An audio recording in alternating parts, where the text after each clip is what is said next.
Now, Yellow morphing his Mutalisk. We'll see what they actually become. I can't foresee all of them becoming Guardians. There's got to be at least some Devourers in there in order to deal with the Corsairs that are still in the air. But we'll see what sort of ratio he decides to go for here. And now Yellow actually being forced to destroy some of his own Sunkens and he really probably should not destroy that Spore Colony, to be honest. But he might actually do so anyways in order to get his forces out. Yeah, it did look about half Guardians and half Devourers, and now his base is opened up. He had to destroy 3 Sunkens and a Spore. That is a lot of destroyed buildings for Yellow. That is unfortunate for him. In his defense, but he does have a lot of Zerglings. He probably has Cracklings upgraded right now, and then he's probably going to transition into some Defiling, get some Crackling play with Defilers, which is extremely effective. I gotta say, anytime not looking in real good shape here in this game, I gotta think that Yellow's in a pretty solid position and definitely has a huge chance to take this game down pretty, not quickly, but certainly has a chance to take this game down once as he gets his tech up and running. But this High Templar here at the 12 o'clock position might be able to get a couple good storms off and kill some drones. Doesn't have any kills yet.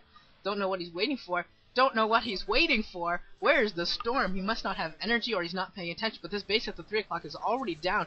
Anytime does have the base at the 12 o'clock and the 12 o'clock natural, of course. And there's the storm. The storm did go off and kill all 5 drones before dying to, I believe that was just a basic Sunken colony that took down that High Templar. But anytime not looking, he's in a real good position. He's already lost a base to the Guardians and the Devourers that are protecting, and I'm not sure how he's going to be able to defend as these Guardians move south. It doesn't look there's a lot of defense set up in order to combat them from taking down another base. There's a couple of High Templars, but that's it. And I'm not sure if that's going to be quite enough to take care of these Guardians. And Yellow also expanded at the 6 o'clock base to the double expansion, the double gas expansion here. Now we're going to see Yellow's late game large unit ground control. See how effective that is as these two forces are going to clash, but it looks like just Defilers right now. The Ultras still are not in, and the Defilers are not in either. All these Zerglings are going down without their Defiler and Ultralisk support. Poor play by Yellow, not able to keep his Zerglings back, unable to protect them until the rest of his higher tech could really get in there, because Zerglings are so effective once they're under Dark Swarm, and with Ultralisks soaking up the damage, Cracklings can just, soaking up the damage, Cracklings can just deal so much damage back at them. And those Guardians not being moved out of the Psystorm. The Psystorm looks like it's going to be enough to take down these Guardians just because he's not moving them, doesn't notice them or something. And now the Corsairs are going to come in here and try and finish off the Guardians. Going to take a lot of shots from the Devourers, and hopefully Yellow sees this and doesn't allow his Devourers to be chased away. But it looks like the Devourers are just chasing those Corsairs. No, Yellow allowing his Devourers to get caught. Oh no, this could be bad. And now Yellow also moving towards the 12 o'clock expansion though. And if he gets a couple good swarms in here, this base could go down very quickly. There's the swarm, and there's a lot of Cracklings. There's some storms going down inside there, but the Ultralisks are going to be able to soak up so much damage, going to be able to do so much here. And he really needs more Archons, needs more storm, needs some Reavers maybe even to deal with this. But there's still so many Ultralisks still around, still doing so much damage. There are 4 Archons, of course. Those 4 Archons are going to be able to deal a lot of damage to these Ultralisks, but they still need some more support.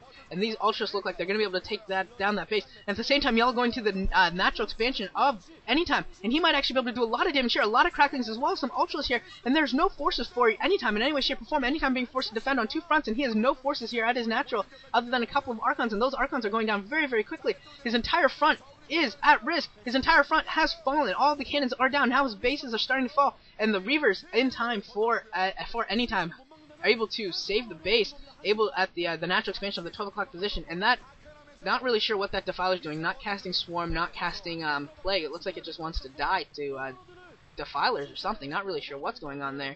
And 3 Reavers is probably going to be enough to defend that natural expansion for a little while until some more reinforcing units come in here. But this entire natural expansion is down, along with the gateway, the forges, the robotics facility might even fall. A lot of the tech went down for Anytime, unfortunately. But now that he's destroyed his Spore Colony, now those Corsairs are going in and picking off Corsairs left and right at his natural expansion. Yellow needs to be careful here. Can't allow too many of his Corsairs to die. And Yellow moving into the 12 o'clock expansion again, going to back off. Good choice to back off there. And now 3 Ultralisks in the main base of Anytime. And now more Zerglings streaming into the main base of Anytime. They're not even bothering with these Dark Templar because, well, they can't see it. Instead, they're just going to go in here and go for the tech. The Citadel of Doom looks like it's going to fall. Now, if they can get the Templar Archives, that could be no more High Templar, no more Dark Templar. That would be huge for a huge advantage for Yellow. And that Templar Archives does go down. So many buildings going down for for Yellow. This is so, or for at Anytime. This is so bad for Anytime. Anytime in a whole world of trouble. Now we're seeing first-person view from Yellow, and Yellow throwing down a couple more bases since he knows he has such a huge advantage, throwing down a few more hatcheries. At the same time, the entire main for Anytime has fallen. This entire base is absolutely destroyed, and it looks like an Overlord was there in time, so now that those DTs even have fallen, and Anytime is pretty much out of this game, I think. He still has those bases at the 12 o'clock position, but I cannot foresee them being enough in order to really defend against what is just a ridiculous number of bases, a ridiculous number of units, and widespread Zerg player. This is exactly what a Zerg player loves to see, just red blotches all over the map. As he can see, the entire thing with just units everywhere, and Anytime is in a whole world of trouble. He's just holed up there in the 12 o'clock position. He has some Corsairs here, going to pick off some Overlords that could delay the inevitable a little bit, but I don't know how he's really going to be able to get back into this, how he's going to be able to deal with the tech and the army of Yellow, and now these Corsairs are being hit by some Spore Colonies as well. And now Overlords do have some carrying capacity, and now they're being dropped over here at the 3 o'clock position. So now there's going to be two fronts from which Anytime's northern escape stronghold defense can go down to, and if he transports units at the 12 o'clock position, that could even provide a third avenue of attack and just absolutely demolish Anytime.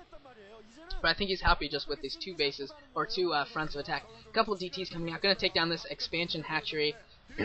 But really, it doesn't really matter. Yellow also throwing down a base at the inside 6 o'clock position, so he should be fine in terms of economy. He's really only mined out his main, and I believe at the top left, I believe he's mined out one of the minerals there, and maybe the bottom left looks like it's mined out a mineral as well. But Anytime's really only mining off of two bases, and now Yellow loading up for a big drop here. He's going to move into, I guess we can call this now we're going to call this the main and the expansion for Anytime, because really now, since he's only got these two bases left, it's really the 12 o'clock base is the main now for Anytime.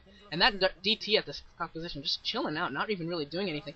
And Yellow not dropping. Yellow might have allowed Anytime to see that, but not dropping actually. And a Nidus Canal actually at the 12 o'clock position, taking advantage of the creep colony there, and able to put up a Nidus Canal while Anytime was not paying as close of attention as he really should have, and now he's going to be hit from both sides, neither of them his front. The Reaver's pulling back in order to try and defend against this. I don't know how successful this is going to be. There's going to be a lot of forces coming in from two sides, and now here comes the drop as well. Good storms going down in order to take down a lot of those Zerglings, but now here comes the Defilers, here comes some Swarm, and now the Ultras and Zerglings streaming in, absolutely taking down so many cannons, now going in and going to be able to do a lot of damage. The Reavers are there, but they're not able to cover the entire base. A lot of the northern half of the base is going to be at risk to other Zerglings and the Ultras that are up in that position. And Ultras are trying to get to these the Reavers, but there's still 5 Reavers. That's still going to be enough in order to take down really any number of Zerglings and even Ultras. But now more forces streaming in for Yellow. The Nexus has already fallen at the 12 o'clock position, and there's the GG from Anytime.